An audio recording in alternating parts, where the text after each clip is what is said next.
आइए शास्त्र अनुसार जानते हैं सावन के सोमवार की महिमा, जो कि शिवजी ने स्वयं बताई है। मत स्वरूपो यतो वारस्ततः सोम इति स्मृतः, अर्थात सोमवार मेरा ही स्वरूप है, इसलिए इसे सोम कहा गया है और इसलिए यह समस्त राज्य का प्रदाता तथा श्रेष्ठ माना गया है। व्रत करने वालों को यह संपूर्ण राज्य का फल देने वाला है। शिव पुराण में ही आता है कि निशि यत्नेन कर्तव्य भोजनम सोमवासरे, अर्थात दोनों पक्षों के प्रत्येक सोमवार को प्रयत्न पूर्वक केवल रात में ही भोजन करना चाहिए। शिव के व्रत में तत्पर रहने वाले लोगों के लिए यह अनिवार्य नियम है और यही बात सावन के सोमवार के लिए भगवान शिव जी ने आदेश देते हुए कहा है कि सोमे मत पूजा नक्त भोजनम, अर्थात सोमवार को मेरी पूजा और नक्त भोजन करना चाहिए। नक्त यानी केवल एक समय भोजन। सन्यासियों के लिए नक्त भोजन यानी सूर्यास्त के पहले वे कर लें और जो गृहस्थी हैं सूर्यास्त के बाद वह एक टाइम भोजन करें, तो इसे नक्त भोजन कहते हैं।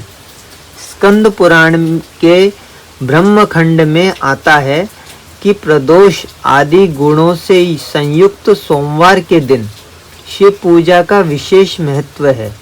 अब इस चीज को हम लोग समझें, या तो प्रदोष व्रत हो और उसी दिन सोमवार भी हो, अथवा तो सोमवार के दिन प्रदोष काल में शिव पूजन किया जाए तो ये प्रदोष युक्त सोमवार हुआ।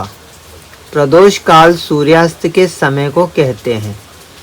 तो प्रदोष आदि गुणों से संयुक्त सोमवार के दिन शिव पूजा का उनके लिए विशेष महत्व है, जो केवल सोमवार को ही भगवान शंकर की पूजा करते हैं। उनके लिए यह लोक और परलोक में कोई भी वस्तु दुर्लभ नहीं है। सोमवार को उपवास करके पवित्र हो इंद्रियों को वश में रखते हुए वैदिक अथवा लौकिक मंत्रों से विधि पूर्वक भगवान शिव की पूजा करनी चाहिए।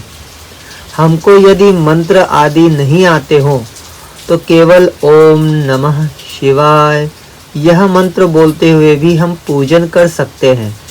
यह भगवान को स्वीकार है।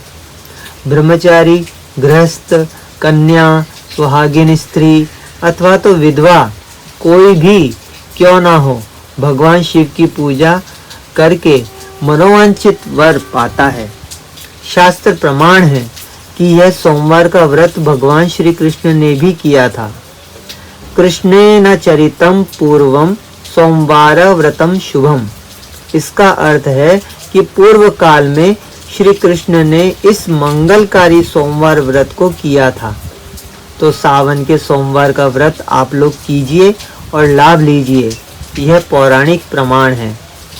दिन में आवश्यक हो तो फलाहार कर सकते हैं, बाकी रात्रि को सूर्यास्त के बाद पूजन करके मीठा भोजन ले सकते हैं। बिना नमक मिर्च का भोजन करना चाहिए।